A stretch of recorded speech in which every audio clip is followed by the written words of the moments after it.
كما على بالي وعلى بالكم خبز المطلوع يشكل أحد أساسيات المائدة الجزائرية. نديروه في العرضات، نديروه في المناسبات، وكيما نديروه في شهر رمضان الفضيل، وراح يطيب معك في الطاجين التقليدي تاع الطين. في فيديو اليوم راح نعطي لكم جميع أسرار نجاح مطلوع الطاجين وكيفاش يجي معك طالع وملبي لداخل.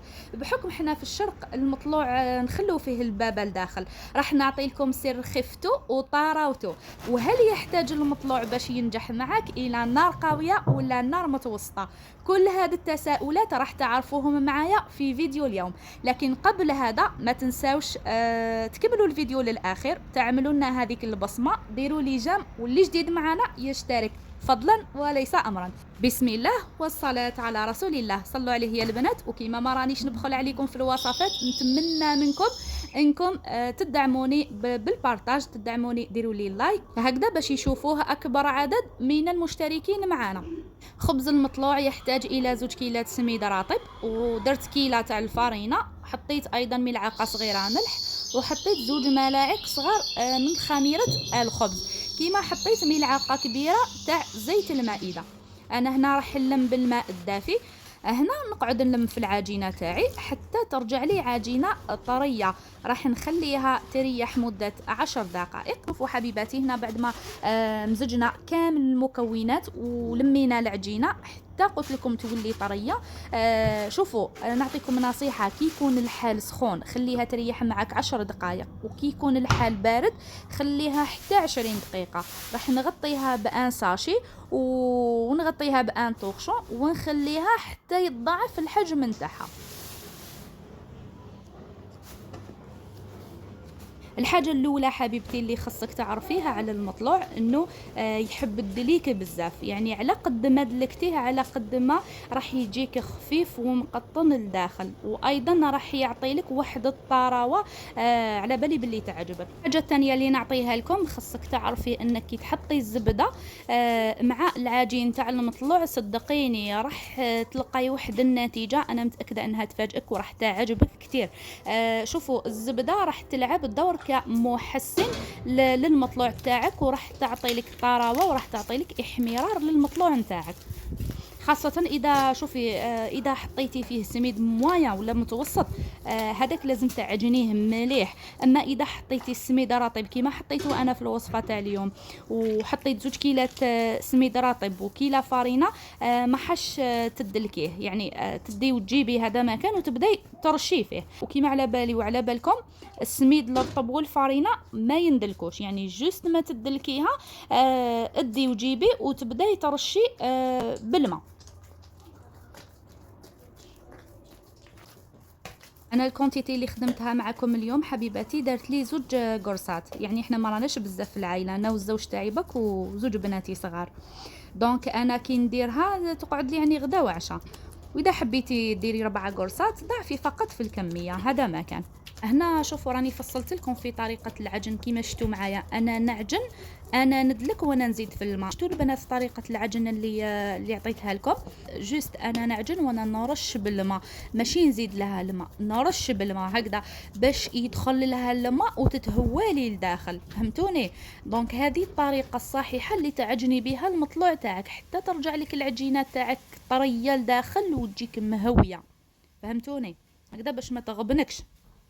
اليوم بارطاجيت معكم المطلوع وبارطاجيت معكم اللونتيي، كنت درت العدس كولو دس والله غير شوفوا ميم كي يسخن الحال نتشاهاه العدس البنات. انا كنت درته غير بالبصل، هذا ما كان. دونك الوصفه الاساسيه هي المطلوع، دونك بارطاجيت معكم في الفيديو تاع اليوم المطلوع، هذا ما كان. شوفوا هنايا كي كملت وعجنتها كنت حطيتها في ان ريسيبيو وحطيت فيه شويه زيت هكا باش ما تلصقش العجينه تاعي داخل هذاك الليان، وما تقلقنيش كي نجي نجبدها باش ما تقلقنيش. دونك غطيتها بساشي وزدت حطيت لها طوخشون وخليتها تريح 10 دقائق. شوفوا هنا بعد اللي ريحت لي 10 دقائق راح نديغازيها، راح نخرج منها الهواء.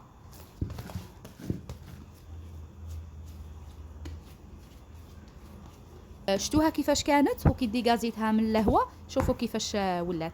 يعني انا درت قيس، قلت لكم نقيس 2 قرصات هنا ما كان، نزيد نعاود نغطيها ونخليها قدام القدره تاعي، يعني تزيد تطلع وتخمر مسخانه تاع الطنجره تاعي تاع العدس، فهمتوني؟ دونك شوفوا هنا زادت خمرت المره الثانيه.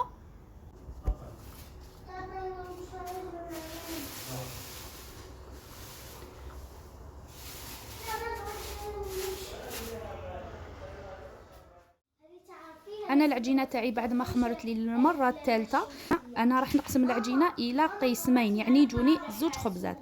دونك راح نجيب ان طورشون يكون نقي، راح نرش الطورشون تاعي بالسميد، وراح نرش كيف كيف العجينه بالسميد هكذا باش ما تلصقليش العجينه تاعي مع الطرشونه.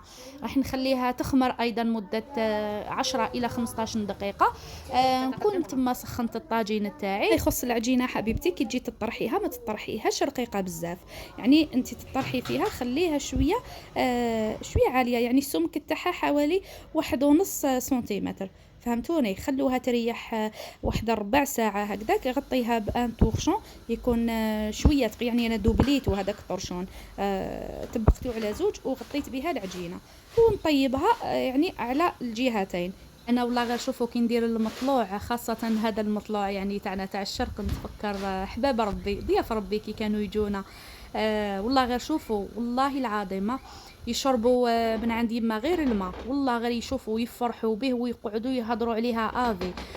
دير لهم المطلوع، دير لهم شوربه فريك، الله الله سخونه.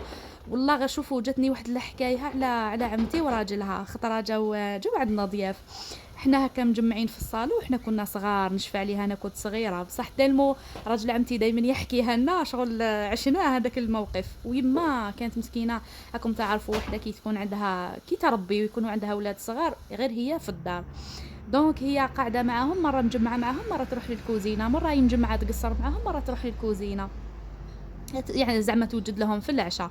والله غير دارت لهم قاعده بالطبع. كي لحق وقت العشاء وشموا المطلوع، شموا ريحه المطلوع، يما ما صابوهاش، راحوا للكوزينه كي عمتي كي راجلها شافوها طيب في المطلوع، وعلى بالكم المطلوع يدير الريحه، يا ودي كي طلعوا عليها صابوا الخبزه السادسه على الطابونه. راجل عمتي قعد في استغفار يا وخلع. وقتاش قال لها وقتاش عجنتيها وقتاش طيبتي العشاء وزدتي درتي دوزيام بلا. والله والله المسكين غير مازال لحد الان يحكي فيها، احنا كبرنا ورانا بولادنا ورانا. قال لها شغل على حالتلو كي راني ما شتهاش ناضت ملي جينا وهي مجمعه معنا تقصر معنا، فهمتوا؟ والله غير لحد الان راجل عمتي يعاود فيها وما نساش هاد الحكايه. يما تقول له انا نسيت الحكايه هذه، قال لها انت نسيتي، بصح انا ما نقدرش ننسى الخير اللي درتيه فيا. ان شاء الله كان الفيديو تاع اليوم خفيف الظريف عليكم، ان شاء الله كان عجبتكم وصفه المطلوع، والسلام عليكم.